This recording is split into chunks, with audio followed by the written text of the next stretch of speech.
जो कुंडली को लेकर भी कई तरह की चीजें चली, हमने भी देखा, बहुत सारे लोग ये कह रहे थे कि जो कुंडली आप बता रहे थे और जो नेट पर कुंडली है उसमें थोड़ा समय का अंतर है।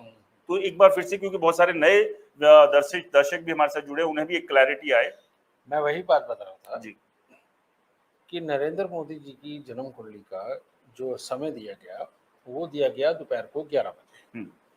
अगर वो 11 बजे की कुंडली मैं बनाता हूँ, जो कुंडली मैं बनाता हूँ, मैं पहले डिफरेंस बता दूं कि आम पूरे हिंदुस्तान में जो 24 घंटे के अंदर कुंडलियाँ बनाई जाती हैं उसमें 12 कुंडलियाँ बनाई जाती हैं, और जो मैं कुंडली बनाता हूँ वो 24 घंटे के अंदर 245 कुंडलियाँ बनाई जाती हैं। पहले तो मेरे में और उनमें ये फर्क है।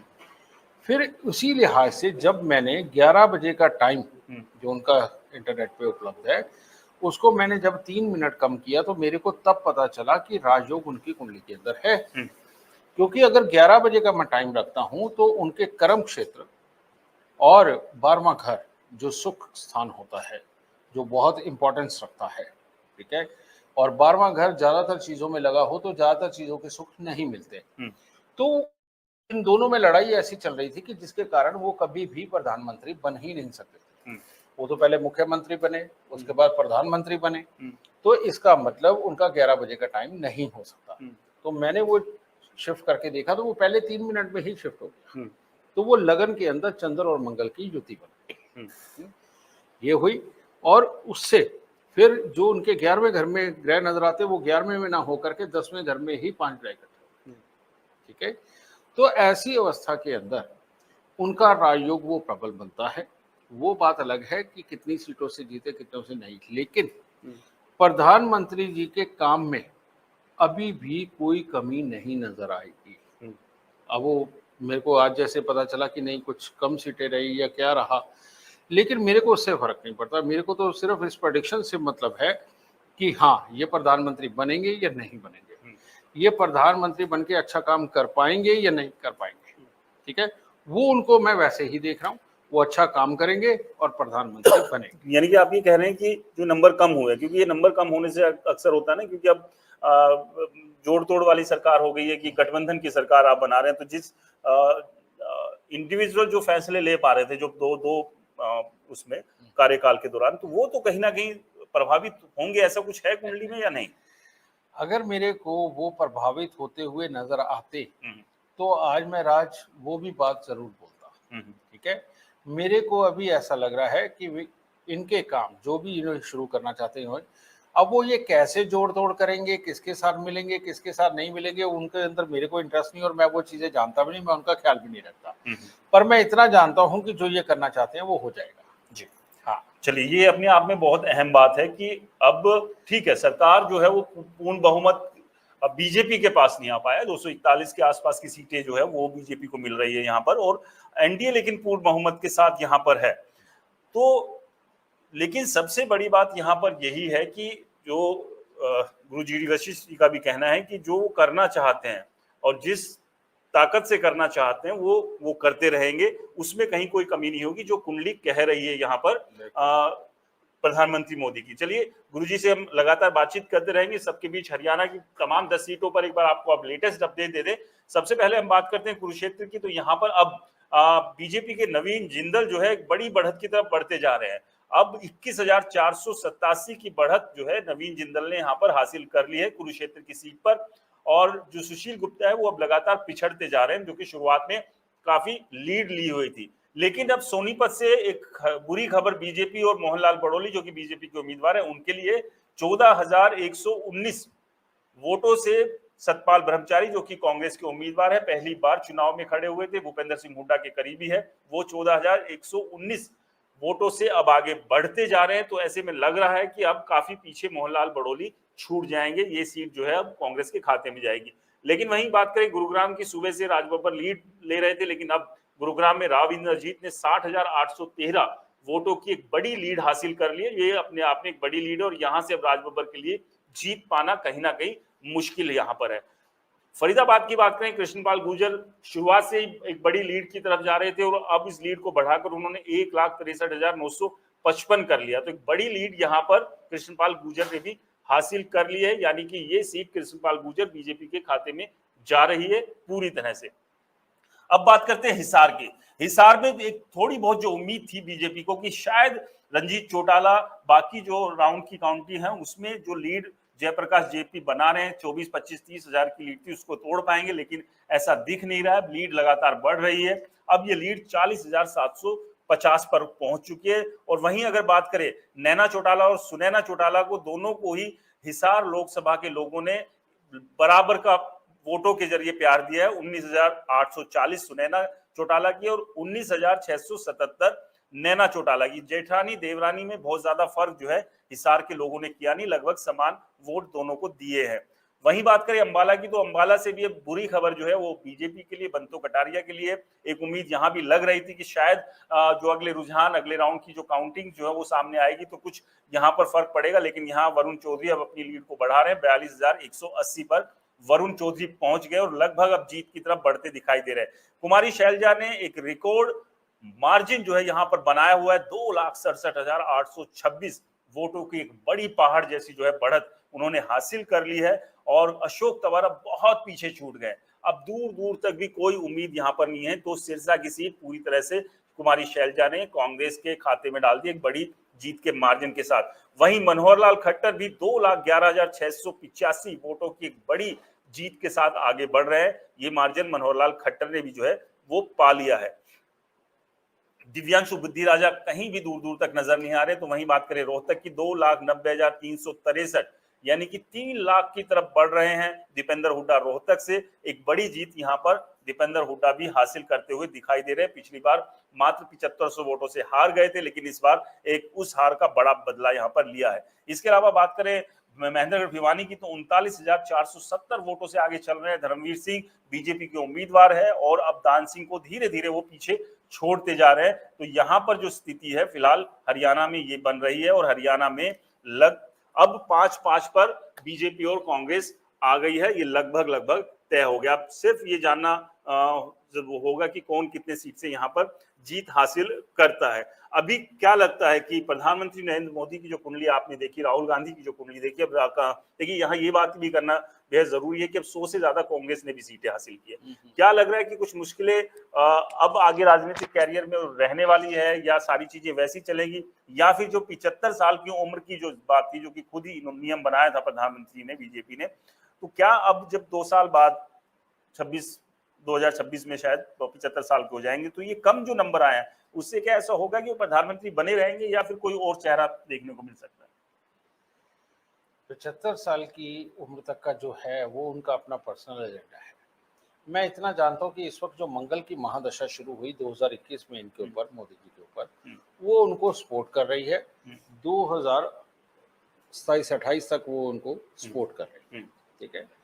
तो 2027-28 तक वो काफ़ी अच्छे सक्रिय रहेंगे, ठीक है।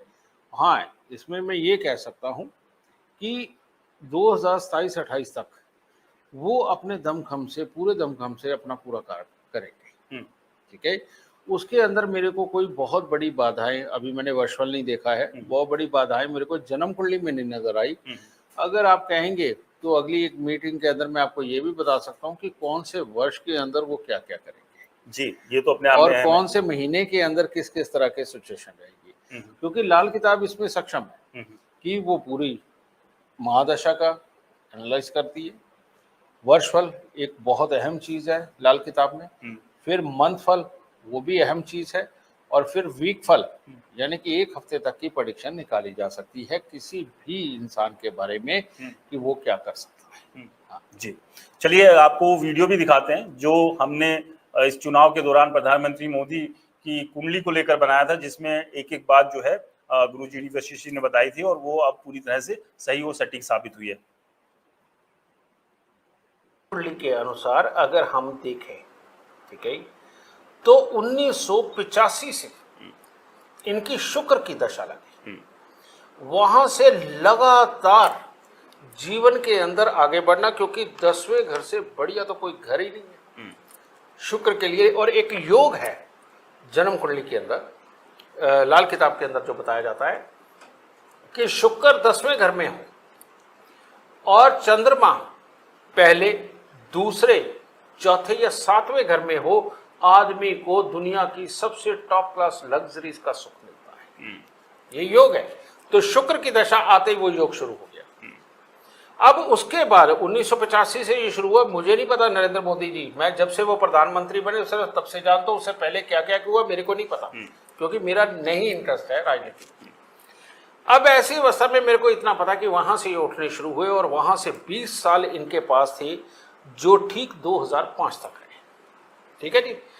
2005 के बाद इनके ऊपर आई सूर्य की दशा। सूर्य की दशा के अंदर 10वें घर में सूर्य हो और बृहस्पति की दृष्टि हो, आदमी राजा से कम नहीं, तो वो बना। अब उसके बाद फिर आई चंद्रमा की दशा, जो 2011 से लेके 2021 तक, तो ये और सुपर थी।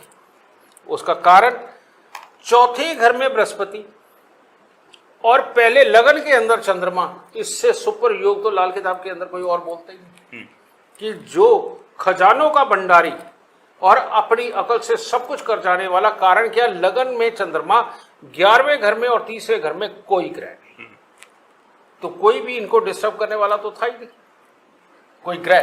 मैं ग्रह की बात कर रहा हूं। तो ऐसी अवस्था में 2021 तक का जो मन चाहा वही किया, जो मन चाहा वही किया, वो सब चला।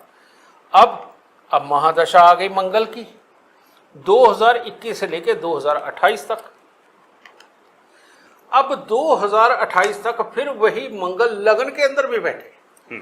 अगर चंद्रमा को मंगल की सपोर्ट मिली और उन्होंने इतनी जबरदस्त विल पावर के साथ काम किया, तो क्या मंगल के समय चंद्रमा सपोर्ट करके उनको अच्छी बुद्धि और विल पावर नहीं देगा? क्योंकि दोनों तो लगन में है। तो ऐसी अवस्था में 2028 तक दुनिया की कोई भी ताकत नरेंद्र मोदी जी को हिला नहीं सकती। ठीक है। अब इन्होंने बेशक खुद असूल बनाया 75 साल की उम्र तक कि उसके बाद कोई प्रधानमंत्री नहीं रहेगा या कुछ भी, पर मैं आप सबको ये यकीन दिला देता हूं कि 2028 तक नरेंद्र मोदी ही रहेंगे।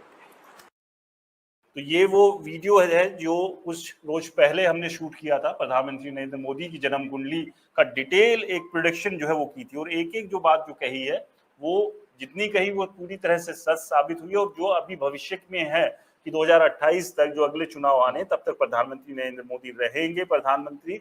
और ये भी एक बड़ी प्रोडिक्शन यहाँ पर आपने की गुरुजी, जो कि हमने अभी वीडियो भी दिखाया, जो कि ऑलरेडी हमारे चैनल पर है। ये अभी आज का या कल का वीडियो नहीं है, ये पुराना वीडियो है। करीब तुमने जिसके ऊपर 400 पार लिखा था वही वाली वीडियो है। जी जी बिल्कुल। असल में कुछ लोगों को लगता है कि 400 पार की बात थी, दरअसल इसको ना क्लिक बैट कहते हैं डिजिटल में, कि आप कुछ इस तरह के टाइटल हम बनाते हैं, बहुत सारे लोगों से भी जो हमने सीखा, क्योंकि डिजिटल पे गए, वैसे ही आप सिंपल सी बात कोई लिख दो तो कोई जाता नहीं है वीडियो देखने के लिए, तो वो इसीलिए 400 पार लिखा कि बीजेपी का नारा था। लेकिन आपको मैं बता दूं, कहीं भी गुरु जी वशिष्ठ जी ने इस बात का कोई जिक्र नहीं किया कि 400 पार आ रही है बीजेपी की, या 300 आ रही है, या 200 आ रही है, या जितनी भी आ रही है।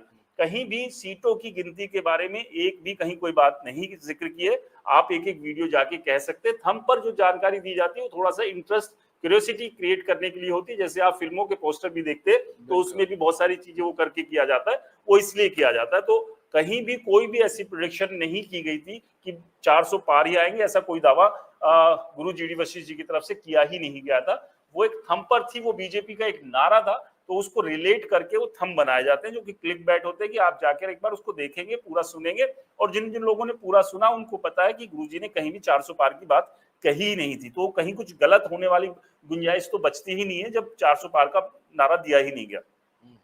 अभी सिनेरियो क्या लग रहा है, राजनीतिक सिनेरियो? आपने मोदी की, राहुल गांधी की, केजरीवाल की, सबकी कुंडली देखी थी, तो क्या लग रहा है राजनीतिक? क्योंकि केजरीवाल के बारे में भी बात कर लेना जरूरी है कि क्या लग रहा है अभी जो जेल का योग है, आप भी बता रहे थे कि लंबा जाएगा, वो सारी चीजें होंगी। मेरे को याद है जो मैंने केजरीवाल जी के बारे में बोला कि उनकी कुंडली के अंदर अभी 16 अगस्त से ज्यादा खराब योग शुरू होगा। वो अभी एज इट इज वो सीन चलेगा, 2026 तक है, अगस्त तक के वो उनका वो है। रही बात, आप मोदी जी के बारे में भी शायद जानना चाहेंगे। मैं आपको एक बात बताता हूं कि एक जो शख्सियत बन जाती है ना, उसका प्रभाव अच्छा हो तो वो खाली नहीं होता, और बुरा हो तो वो उठता है। ये राजनीतिक सीन क्या बन रहा है ये तो मेरे को नहीं पता, पर मैं इतना जानता हूँ कि मोदी जी के अंदर कला है अपने काम को करवा लेने की। वो अब भी आपको अपने सारे काम, अपनी मर्जी के काम करवाते हुए मैं दिखाता हूँ, क्योंकि उनके अंदर वो गट्स हैं और कुदरत उनको सपोर्ट कर रही है। कारण ये कुदरत कौन है? उनकी कुंडली के अंदर बैठे हुए ग्रह कुदरत है, तो वो अभी सपोर्ट कर रहे हैं। तो इसी वजह से मोदी जी अपने सारे कामों को पूरी तरह अंजाम देंगे। यानी कि कहीं कोई किंतु परंतु की गुंजाइश नहीं, जिस तरह से पहले भी करते रहे उसी तरह से एक बार फिर से मोदी जी जो है वो चीजें करते यहाँ पर दिखाई देंगे। तो ये अपने आप में अहम हो जाता है। तो ये अपने आप में अहम हो जाता है। और अगर आपके कोई भी सवाल है गुरु जी डी वशिष्ठ जी से, तो आप अपने सवाल पूछ सकते हैं कमेंट बॉक्स में। हम अगर आपके सवाल सही हैं हम उनको लेंगे, पूछेंगे जी डी वशिष्ठ जी से और उनके जवाब देने की कोशिश भी करेंगे।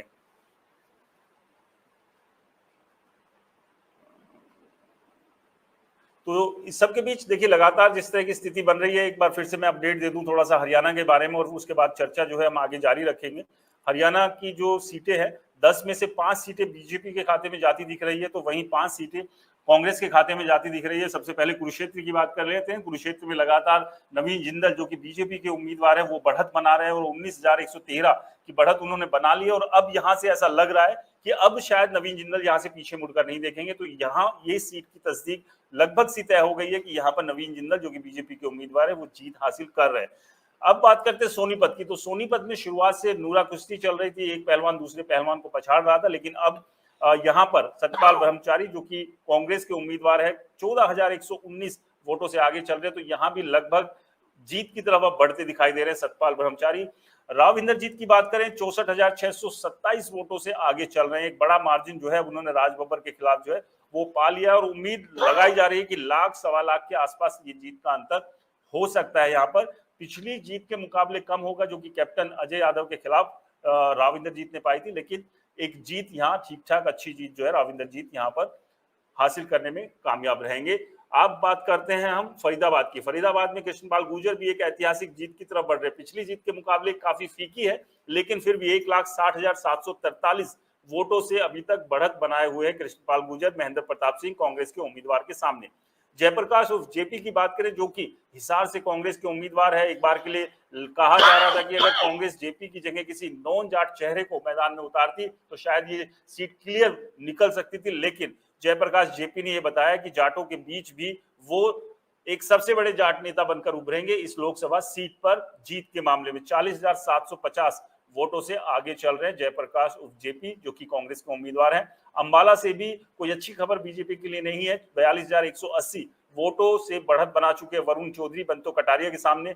और जो एक सिंपैथी फैक्टर था वो नहीं चला, क्या अनिल विज की नाराजगी जो थी वो यहाँ पर नुकसान कर गई। बहुत सारे समीकरण, बहुत सारी चीजें हैं जिसका एक विश्लेषण भी हम जो नतीजे पूरी तरह से आ जाएंगे उसके बाद आपके साथ करेंगे। इसके बाद शैलजा की बात करें जो कि सिरसा से उम्मीदवार है कांग्रेस की, 2,67,826 वोटों से आगे चल रही है अशोक तंवर से। और दूसरे नंबर पर ये सबसे बड़ी जीत हरियाणा में अगर होगी तो वो कुमारी शैलजा की होगी। पहले नंबर पर कौन चल रहे हैं वो हैं दीपेंद्र हुड्डा। दीपेंद्र हुड्डा 2,94,268 वोटों से आगे चल रहे हैं। जीत के बढ़त के मामले में सबसे ज्यादा बढ़त अभी दीपेंद्र हुड्डा की, और उसके बाद कुमारी शैलजा, उसके बाद मनोहर लाल खट्टर और उसके बाद आते हैं आपका कृष्णपाल गुर्जर। तो ये अभी के समीकरण फिलहाल हरियाणा में है। हरियाणा में 5 सीटों पर बीजेपी आगे है तो 5 सीटों पर कांग्रेस आगे चल रही है। और लगातार हम यहाँ पर बात करें, हमारे साथ हमारे स्टूडियो में एस्ट्रोलॉजर गुरुदेव जी डी वशिष्ठ जी भी है, उनसे हम लगातार चर्चा करें। इससे पहले हमने बहुत सारे डिटेल वीडियो बनाए थे। कुछ लोगों का ये कहना था कि जी डी वशिष्ठ जी ने 400 पार का दावा किया था, उसका क्या हुआ? तो मैं आपको बता दूं जी डी वशिष्ठ जी के एक आप वीडियो देखिए, सारे चैनल पर है। उसमें जी डी वशिष्ठ जी ने कहीं भी वीडियो में 400 पार का बात नहीं की। अंक पर कहीं कोई बातचीत नहीं हुई थी कि किस पार्टी को कितनी सीटें मिलेगी।